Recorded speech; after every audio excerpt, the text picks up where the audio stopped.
আপনারা দেখছেন Bankura TV breaking news. Bankura টিভিতে আপনাদের স্বাগতম। আজ বাঁকুড়া টিভিতে আমি বাঁকুড়া টিভির chief editor the tiger journalist দাদা উত্তম দে।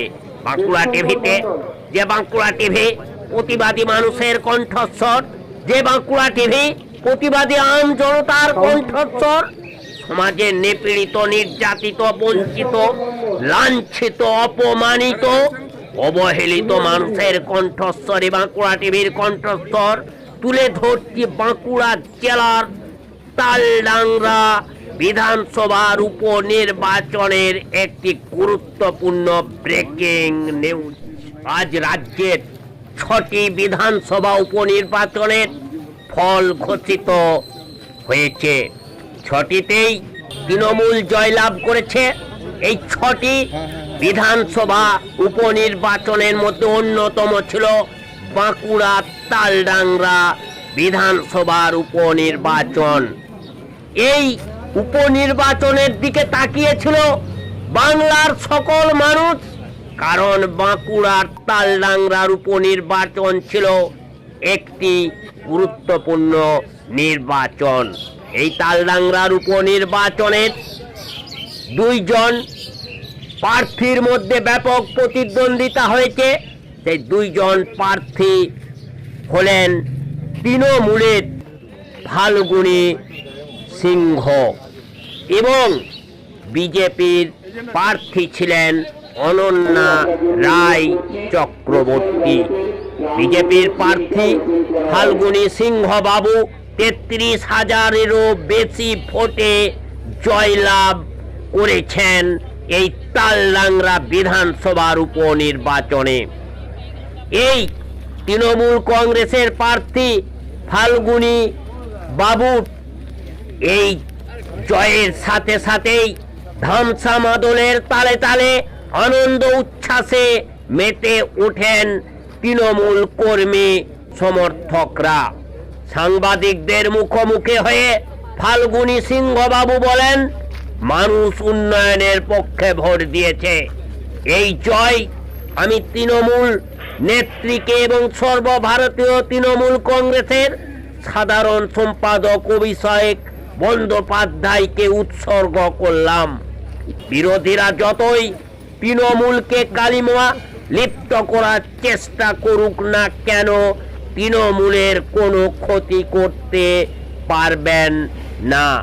অন্যদিকে এই তালডাংরা বিধানসভা উপনির্বাচনের বিজেপি প্রার্থীও তিনি কিন্তু আজকে এই নির্বাচনের ফলাফল সম্পর্কে তার প্রতিক্রিয়া ব্যক্ত করেছেন। সেই খবর একমাত্র আপনারা দেখতে থাকুন বাঁকুড়া টিভির পর্দায়।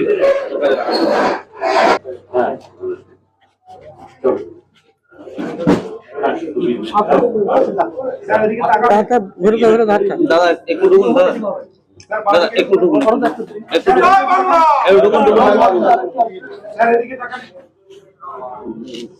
দেখি ওরূপ এদিকে একটু আছে একটু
ধন্যবাদ যে তারা ভরসা রেখেছেন বাংলার মানুষের বন্দ্যোপাধ্যায় খুব কাছের, তার উপর বিশ্বাস অটুট, সেই বিশ্বাসেরই ফল প্রকাশে আজকে হলো। লক্ষ্মীর ভান্ডার কতটা প্রভাব ফেলেছে? দেখুন, লক্ষ্মীর ভান্ডার পার্টিকুলার ওইভাবে না দেখে আপনারা একটা জিনিস দেখুন যে মমতা বন্দ্যোপাধ্যায়ের যে কর্মযজ্ঞ, সেই কর্মযজ্ঞে সাধারণ মানুষ উপকৃত হয়েছে। না হলে এই তালডাংরা বিধানসভা 33,000-এর বেশি ভোটে জেতা অতীতে কোনোদিন হয়েছে বলে আমার জানা নেই। দাদা, হাজার জল্পনার অবসান কার্যকর ইস্যু সহ একাধিক যে ইস্যুতে বিরোধীরা শাসককে জর্জরিত করেছিল, তারপরেও এই বিপুল মার্জিনে আমরা জয়লাভ, এই জয় অবশ্যই মামাটি মানুষকে সমর্পিত করব এবং আমাদের নেত্রী মমতা বন্দ্যোপাধ্যায়কে উৎসর্গিত করব। এবং আরেকটা কথা না বললেই নয়, আজকে আমাদের দলনেতা, আমাদের যিনি সর্বাধিনায়ক, সর্বভারতীয় তৃণমূল কংগ্রেসের সাধারণ সম্পাদক অভিষেক বন্দ্যোপাধ্যায়, তার সুযোগ্য নেতৃত্বে তৃণমূল কংগ্রেস যেভাবে মানুষের পাশে থেকে কাজ করার চেষ্টা করছে, তার সুফল এই উপনির্বাচনে পাচ্ছি আমরা।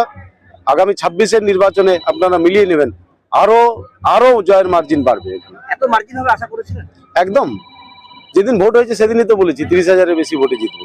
অনেকে হয়তো বলছিলেন 17,000, 18,000, 12,000। আপনার প্রথম কাজ কি থাকবে?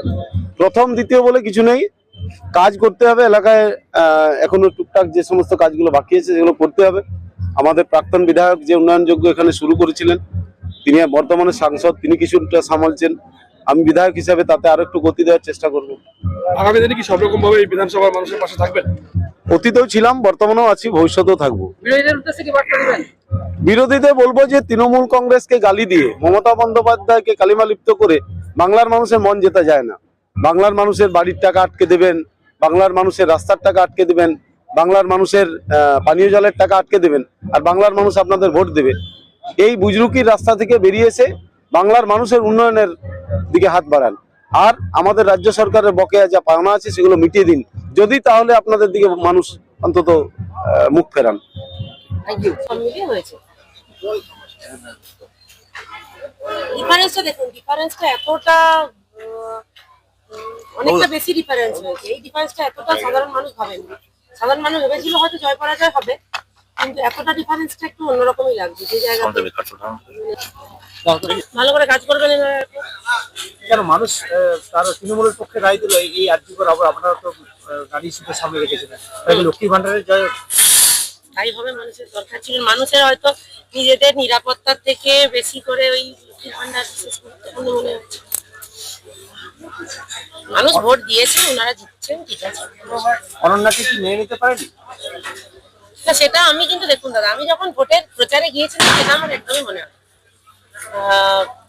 মেনে নিয়েছে তারা খুব ভালোভাবেই, কিন্তু ভোটে তো সবাই জিতে না, এখন একজন জিতে বাকি সবাই হারে, ওনারা জিতেছেন। আপনার দলের কর্মীরা সক্রিয় ছিল? সক্রিয় ছিল। এতটা খারাপ করছে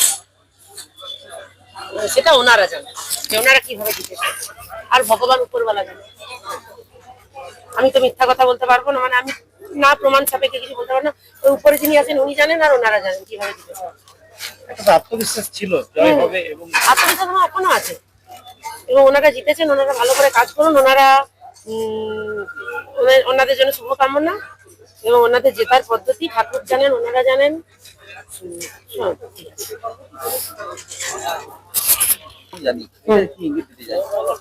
ভালো হয়েছে, best of luck for the winning team. ভালো কথা, ভালো করে কাজ করুন। আর্যিকরের কোনো প্রভাব কি করলো না? যিনি জিতেছেন তাকে শুভকামনা জানালাম। আর্যিকর তো আপনারা হাতিয়ার করেছিলেন বা ইস্যু করেছিলেন, সেক্ষেত্রে আর্যিকরের কোনো প্রভাবই কি তাহলে পড়লো না? ভোট বাক্স তো তাই বলছে। কি বলছে? ভোট দেখুন, জিতে গেছেন উনি, ওনাকে শুভকামনা জানালাম, আর আমার কিছু বলার নেই। ভালোভাবে উনি কাজ করুন। আপনি তো প্রচারে বেরিয়েছিলেন, ভালো সাড়াও পেয়েছিলেন, সেই জন্য কি বলবেন? সেটাই, দেখা যাক কি হলো। জয়ের জন্য তো আশাবাদী ছিলেন আপনি, জয়ের জন্য আশাবাদী ছিলাম। সেক্ষেত্রে কি হলো এমন যে জয়টা এলো না? কি বলবো বলুন দেখি, এটা জয়ের জন্য আশাবাদী আমি সকালেও ছিলাম। তাহলে কি এমন হলো, কি মনে করছেন কি হয়েছে? ফলাফল এত খারাপ হওয়ার পিছনে কি কারণ? মানুষ ভোট দেয়নি, ওটাই বলতে হবে। এখন বেশি কিছু তো বিনা প্রমাণে বলা যাবে না, এখন মানুষ ভোট দেয়নি এটাই বলি। কোনো কারচুপি হয়েছে এবং অভিযোগ কি আছে? সেটা প্রমাণ না দিয়ে আমি বলতে পারি না, মানুষ ভোট দেয়নি এটাই বলতে পারি। সারা রাজ্যে যেখানে তোলপাড় আর্যিকর নিয়েছে, আর্যিকর কোনো প্রভাব পড়ছে না? কারণ বিপরীত পার্টিরা তো তৃণমূল, ওই জন্যই ওনাদেরকে তো জিততে হবে না, ওনারা জিতেছেন। ওনাদেরকে জিততে হবে, মানে যে কোনো মূল্যে। ওনারা জিতে গেছেন, best of luck for them. ভালো করে কাজ করুন। আমি এখন খাবো।